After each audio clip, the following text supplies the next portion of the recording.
There's a word that appeared in the last 2 weekly readings of the Torah with a surprising connection to Persian mystical poetry. When Yusuf gets sent to jail in Egypt, he encounters the chamberlain of the bakers, who eventually gets executed, and the chamberlain of the cupbearers, who eventually returns to Pharaoh's favor. As a young child, I loved bread and rarely glugged wine, so I was always confused at why the chamberlain of the cupbearers was so important. Who cares? He's just a bartender. The Hebrew word for a cupbearer is mashkeh, and in Aramaic, shakya, which is a cognate of the Arabic and eventually Persian Sāghi. Anyone familiar with Hafez, Khayyam, or other Persian poets knows that the Sāghi, or the pourer and bringer of wine, is one of their most common themes. Not only does the Sāghi bring wine, which recent research suggests was often carrying traces of psychedelic herbs and fungi, which maybe explains a lot, but the Sāghi is also considered to be a metaphor. While the tavern is the universe and the wine is the mystical experience, the one who brings about that mystical experience is God. The poetry of the Sufis can be read as yearning for the mystical experience, not yearning for literal wine, which significantly softens lines like the one where Khayyam says he prefers wine over heaven,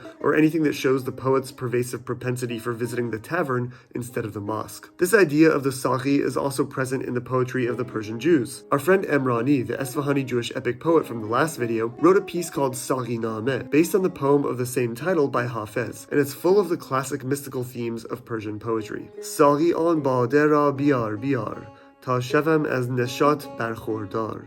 Mutreb on parde ra besaz besaz, darkesh ey yar nazanin avaz. Emrani's tavern description isn't the only time the word Sāghi has been important for Jews. Throughout history, when Kalimis masked their Jewish names with similar-sounding Persian ones to avoid persecution, people with the name Esfahan often chose Sāghi as their Persian name, hence last names like Sāghiyan or Sāghizadeh instead of the more Jewish Esaghiyan or Eshaqzadeh. In the modern era, Persian Jewish singers have used the tunes of Persian songs like Shajarian's Sāghi-nāmeh, which I'm playing in the background on a tar, for the singing of piyutim like Abraham ibn Ezra's Agadelcha. Later in Emrani's poem, his profound experiences under the heavy influence of wine, mysticism, get way more intense. Cho hejab man az mian barkhast, dar pas parde kar del shod rast.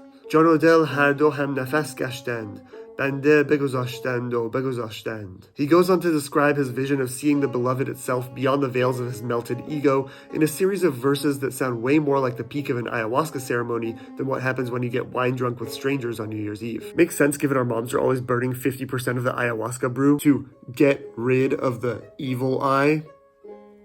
The drink itself is connected too. The Persian word for wine, meh, comes from the Proto-Indo-European medhu, which means honey, which is related to miel in Romance languages, and possibly the Proto-Semitic matq, as in the modern Hebrew.